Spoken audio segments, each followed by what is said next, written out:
Well, good afternoon, everyone. Thank you so much for having me back. I'm very honored to welcome this remarkable panel of Pacific leaders who are shaping the future of not just how their countries are facing climate change, but also how digital transformation fits into each of their respective countries. So I just want everyone to please join me in welcoming, and with a round of applause for each, His Excellency Teburoro Tito, Permanent Representative of Kiribati to the United Nations. So round of applause, please. Yeah. Thank you. His Excellency Ratu Ilisoni Vuidreket, I did try.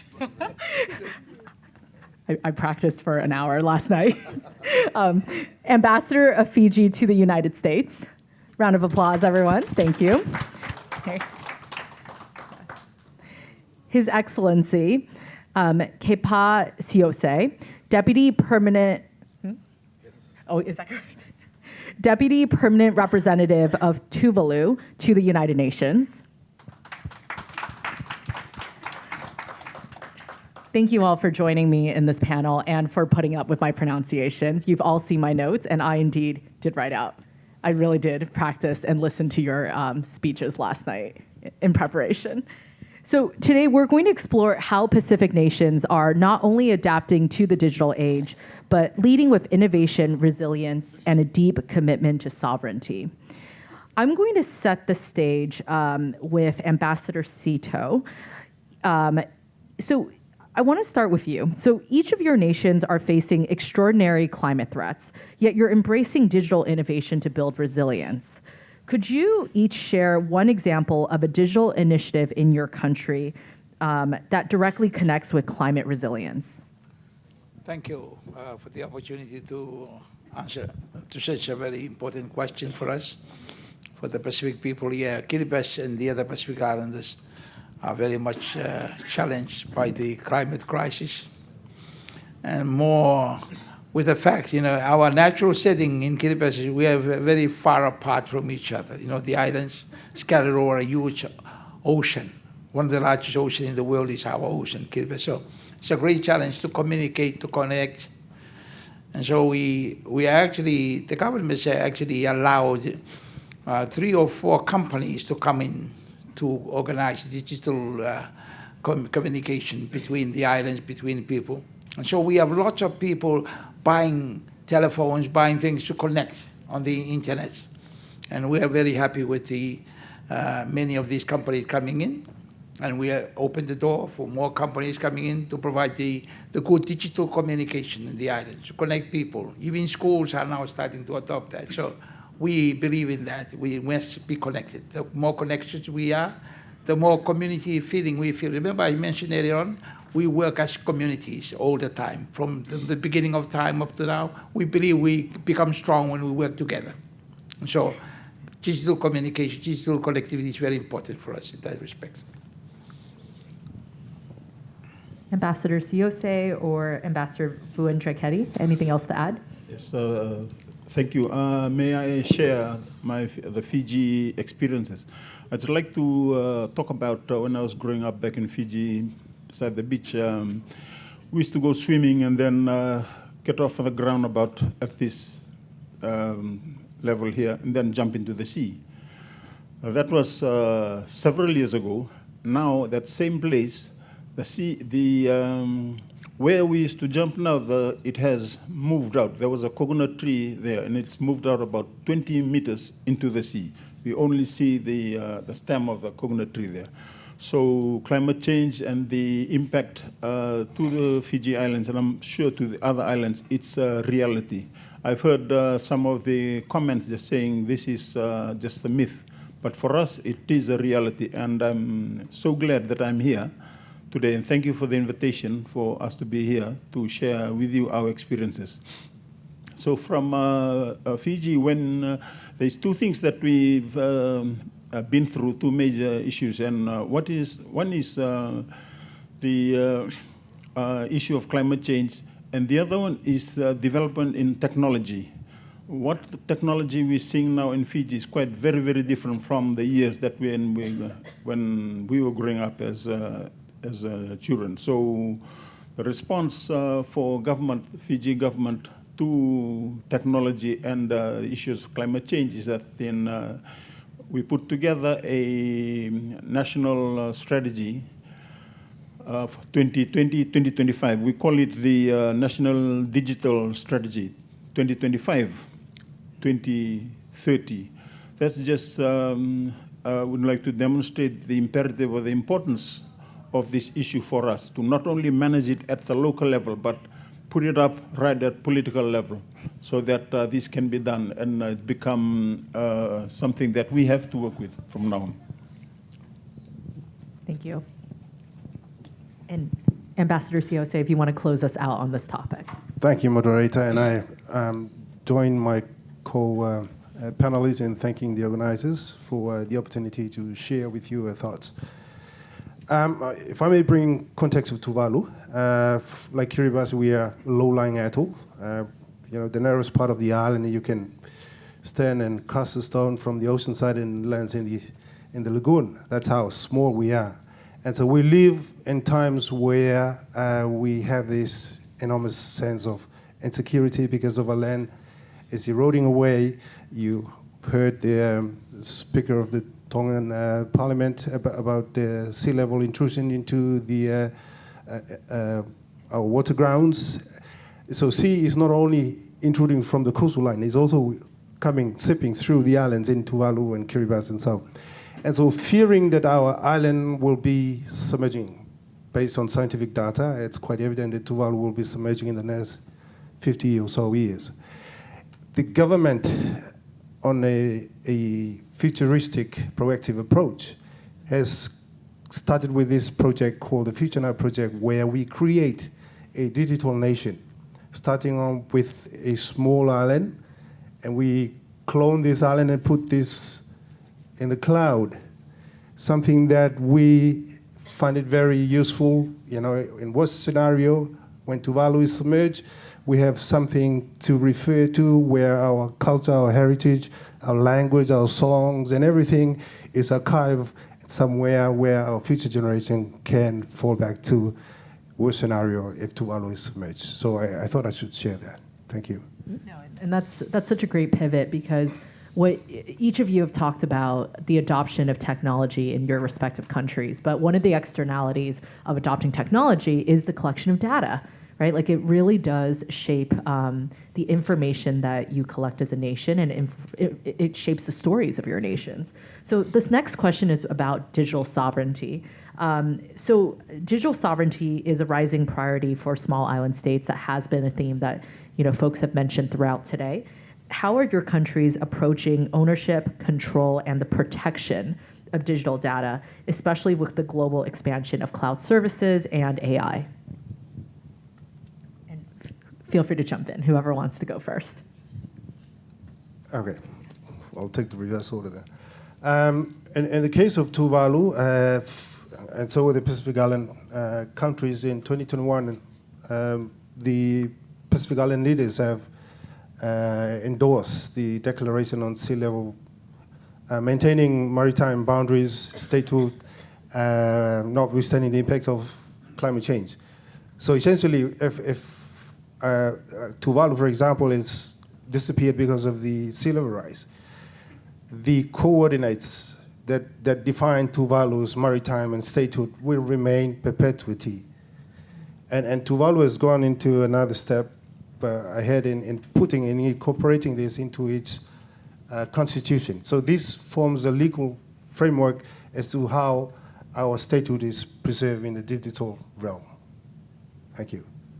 Yeah, this same topic falls under the what I had mentioned, that Fiji put together a national digital strategy 2025-2030. It does has managed to see, the need to establish this as the high level, as I'd mentioned. We had been trying to do it at the local levels and different ministries, departments, and the private sector. But having established at at the high level does give us that pathway that all participants, all stakeholders look to, and how we move forward and how we protect or take advantage of that in Fiji. Yeah, digital data sovereignty is very important for us. We need data, and a lot of the decisions made in Kiribati through information that are kept in the statistics department. They do a lot of collection of data, how the economy is moving, how climate change and all that. But the important thing now we see is external factors coming in and taking control of the data. That we don't appreciate. We would like to make sure that the data we need are owned by Kiribati. So we have a law as part of the digital transfer reformation that we're doing to make sure that all data, whether written or digital, become the property, are protected by law. And this is, my next question is about digital inclusion, right? Because I think as leaders of your countries, you're in a privileged position of being able to think about, right? Help prioritize things around data sovereignty and privacy, things that really do impact, the poorest communities, right? But they might not have the capacity to exercise those rights. So, the next question I have is, what steps are you taking to ensure digital transformation reaches all communities, including women, youth, and rural populations? And Ambassador I will start with our Ambassador of Fiji because of your digital strategy. Yes, the strategy does also provide on the implementation program and how that can respond to the question you're saying, the outreach at all different levels. We're looking at in the educational levels, beginning right now at starting at higher level, at the late secondary school level, and then at the tertiary levels. But also this digital topic here has been one of the topics that we distribute to our rural communities. We have government services that do outreach to the rural communities, and they talk about development issues. They talk about how they could do farming, agricultural issues. The issue of digital matters is one that has been included into this. We feel that it is important that this is not only done at the city or more developed areas in our country, but also it is imperative that we share this with those in our rural communities, because the impact of the digital programs does reach out to everybody in Fiji.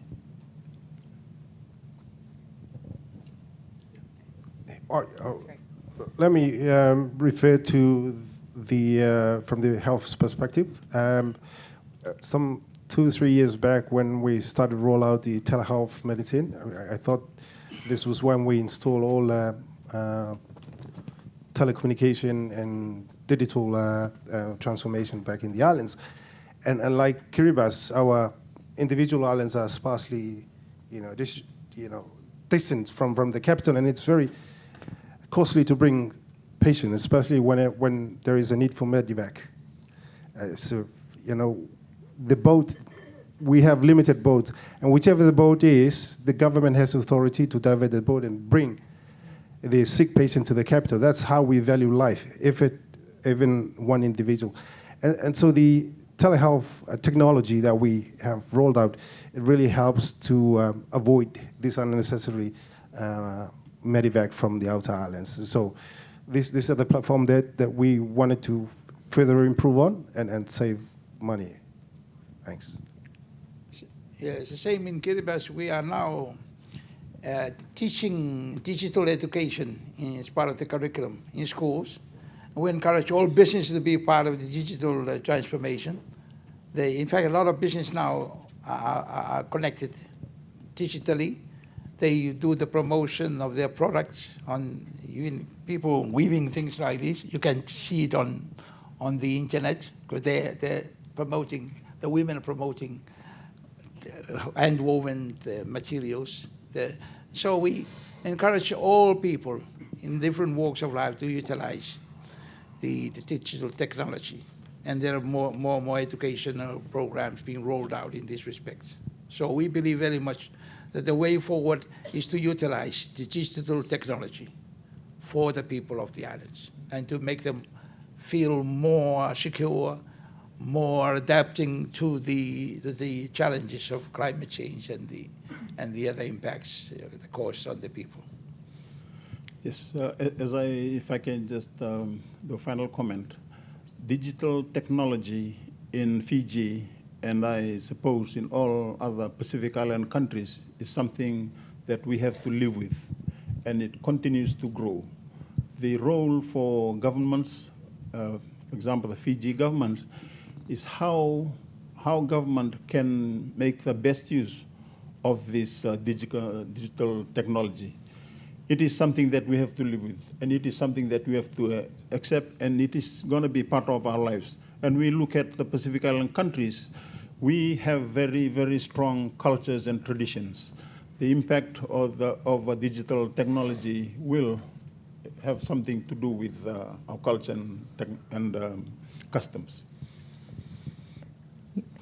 I agree that the culture needs to be robust and strong in order to withstand the waves, the strong waves of digital technologies really sweeping the islands. And I can see a lot of cultural changes also already starting.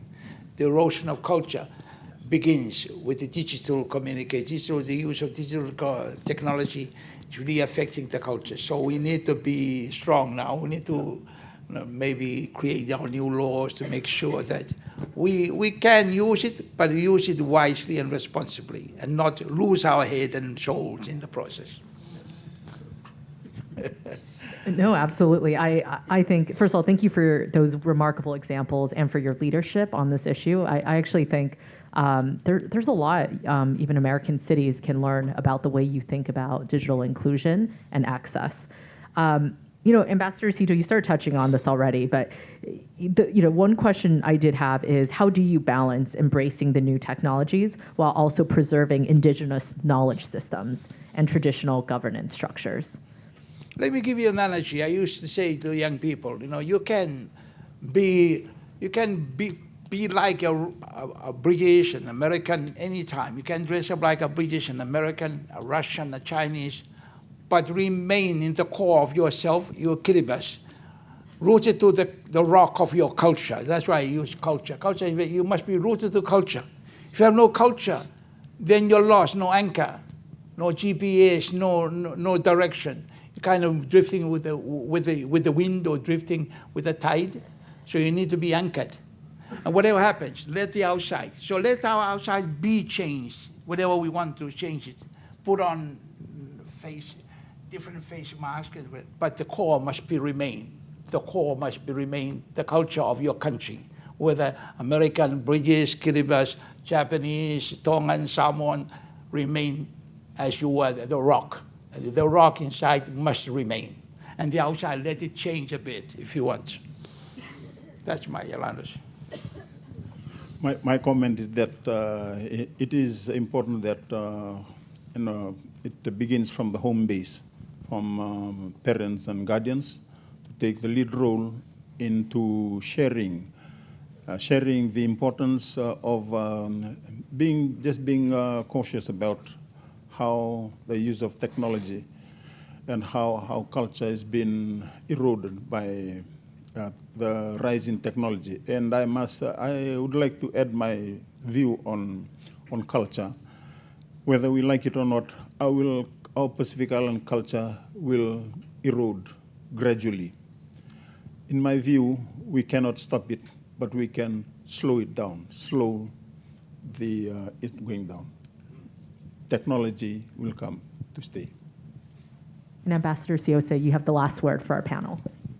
I think, let me fall back to the digitization or the Digital Nation platform, and I think this is where we really appreciate technology. digitally speaking, because this is where our culture is being preserved for that many. But like the fear of submerging because of sea level rise, we also have that same sense of fear when it comes to cyber security and how these things are being attacked at that the digital realm. So this is something there where we really looked at our global digital partners or company that can help small countries like the Pacific Islands, further improve on this. Thank you.